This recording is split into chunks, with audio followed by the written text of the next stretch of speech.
So, I have a theory, and it's that Jon Snow and Daenerys Targaryen are the worst fictional couple to ever come to fruition.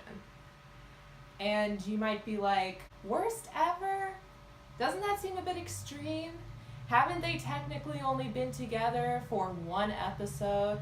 Spoilers. Should I have added that at the beginning of the video? Probably.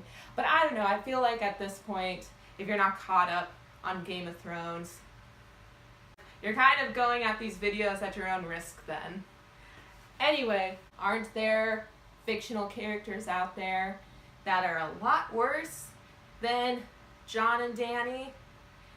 And yes, there are. I might very well be exaggerating. But this is the reason why I think they're bad.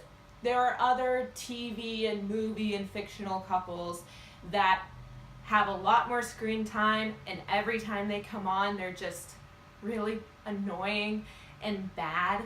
But a lot of that to me is because the characters themselves on their own are terrible. And then there are those, I like the characters, and it was good for part of the series, like when they're pining for each other, but then when they actually get together, they fall apart. Jim and Pam from The Office. Yeah. But the reason this romance rubs me the wrong way is because I really love Jon Snow, and I really hate Daenerys Targaryen. I'm playing with a stone, by the way. It's like a new age fidget spinner. I know I'm not the only one who was really rubbed the wrong way by this relationship, and I think it just comes down to the fact that Jon is a great character within the show, and Dany really sucks. So let me start at the beginning. I wasn't always a Dany hater. In fact, she was my favorite character from season 1, really up until about season 3. It's sad to watch a character decline so much, but I really liked her in the beginning. And personally, I have a soft spot for these young female characters who are put in these really brutal and overwhelming, scary situations and just have to do what they can to survive and get themselves out of it. So I'm a big fan of Dany, big fan of Sansa. That's just something that I naturally connect to. But Dany, first season especially, was my favorite character. I did not have a character I liked more than Dany. And that's because her plot point was so sad. And it's not like Jon didn't go through a lot either. He definitely had the cards stacked against him as well, but he did have a family at Winterfell. He was the black sheep, but Arya loved him, Ned loved him, Robb loved him. And then when he went up to the Wall, he kind of became top dog very quickly. Where Dany in season 1, just nothing. No family, no real home, no real say, no real freedom. There is just so much sympathy towards her. Things just went so downhill from there. Part of it, I think, is the actress herself. I like Emilia Clarke. Whenever she does interviews and stuff, I respond to her well. And I liked her a lot. I never used to think she was a bad actress, especially in the first few seasons. And there's something with the change in character when she went from being more innocent and naive, had to prove herself more. That seems to really work in Emilia Clarke's wheelhouse, where this whole like power woman, queen, serious, uptight business. Oh, it's so bad, because it usually just means that she has no expression on her face ever, and then her voice is very monotone. Oh, did my dragon just die? Oh, did I just arrive home? It's all the same. So they basically have been kind of playing her as sort of a nicer Cersei, in the sense that Cersei is also incredibly powerful, proper and uptight, but Lena Headey is arguably, and definitely in my opinion, the best actor on the show, because she has a lot going on with her face and a lot going on with her voice, where it's just whenever she comes on, she's very compelling. And from what I understand in the books, I'm a pure show watcher, but from what I've been told, it's not like Dany is a great character to go to in the books either. She's kind of boring there as well. Granted, let me know if I'm wrong. This is what I have been told about it. But there are times when she's alone with Missandei where she gets to play up the fact that she's actually an extremely young girl and just doing her best, and then it's when she has to transition to being a queen that she becomes a little bit more stoic and is kind of keeping everything inside, which is definitely a lot more interesting than however it is they're playing it on screen, which is just always stoic, always monotone, always authoritarian and kind of conceited. And that's something else where I'm just like, how does this couple make sense other than the fact is thematically, and they're both young, they're both attractive, and then the whole fire and ice situation. So on a big picture meta level it makes sense, but when you get down to the details of the actual characters and what they actually stand for, I'm like, why would these two people ever be together? And granted, I love opposites attract relationships. Those rule. I'm not a huge fan of couples that always agree on things or come from the same background. I like when there's a little bit of edge, when there's a little bit of misunderstanding, or they're just not seeing eye to eye. But when they saw each other at the beginning of season 7 and the way they interacted and what their goals were, it's just like, you guys seem to be coming from very different places, just fundamentally. You know, Dany takes a lot of pride in her family name and her family history and uses that as the reason that she deserves to be on the throne, which I find very bratty. That's why we don't like the Lannisters. You know, if you want to break the wheel, then why do you want to declare yourself as the ruler so badly?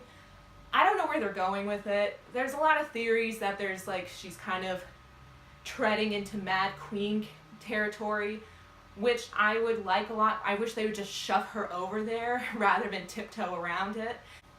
That's how she's coming off to me, super hard, but almost accidentally. Like, they're accidentally writing her as the Mad Queen, but they are really trying to be like, no, but she's actually a good person, and it's obvious why she and Jon would want to be together. It's like, what? No, it's not. She kind of sucks. I don't get. And the whole reason I'm bringing up why she's so proud of her name and her history, you know, it's not like Jon isn't. He's obviously very proud to be. He takes a lot of pride in the fact that he is a Stark, he is the son of Ned, which, you know. If she wasn't a Targaryen, she literally would not be going on the journey she's going on, because it's not the fact that she has something innate within her that is really like powerful and compelling. It's the fact that she is like magic and can control dragons. That's why she's cool. That's why people follow her. That's why people follow her too. She wants to break the wheel, but she is ruling by personality. And when Tyrion was like, so what are we gonna do when you die? And she was like, rah! It's like, well, that's a very reasonable question, because the Dothraki are there for her. They're definitely going to go home if she were to die. I think the same thing would happen with the Unsullied. Her entire empire that she built up would completely fall apart if something were to happen to her. So it's reasonable to be like, well, if you want to have a new system, we better have a system in place, not just a figurehead. And she was just appalled that Tyrion would even suggest that. And I was like, why is that hard to understand? Jon Snow, when he left to see Dany on this super dangerous voyage, without any thought, he was just like, Sansa's in charge.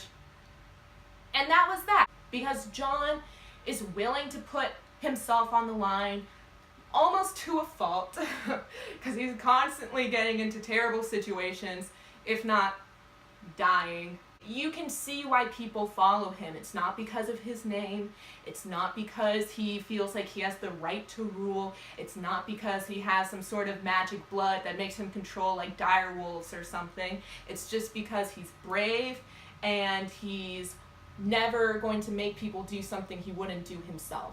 In fact, he would rather put himself out there to get hurt or get killed than his own men or people. So it just seems like their fundamental values just don't mesh together at all. And it's not like, oh, they just come from different worlds and they don't see eye to eye. It seems a lot more like, oh, Jon is a very selfless and amazing human being, and Dany kind of is not.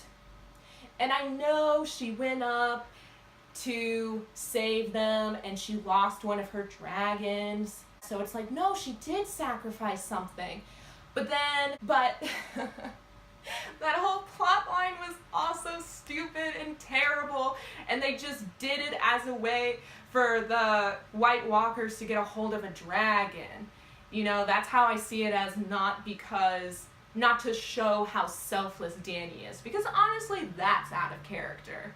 Dany is not selfless. Dany, I don't think she cares about anything as much as she cares about being on the Iron Throne. That makes me sad because there was so much hope for her in the beginning of the series, and I was so excited to see where she was going to go. I wanted to be her for Halloween for years, but I didn't want to spend a lot of money on a nice wig. I'm just trying to say I was a big fan of hers. I wasn't always anti-Dany. So that's why this romance is so kind of offensive to me, because the writers and the Double Ds are trying to force something that kind of seems to be the crux of the series too. And there's obviously just the fact that they've had to shorten these seasons and they've kind of had to speed everything up. This season has had to suffer a lot and in a lot of different ways because of that. There's definitely a larger issue to this than just their romance. But it wasn't written very well. But it wasn't presented very well.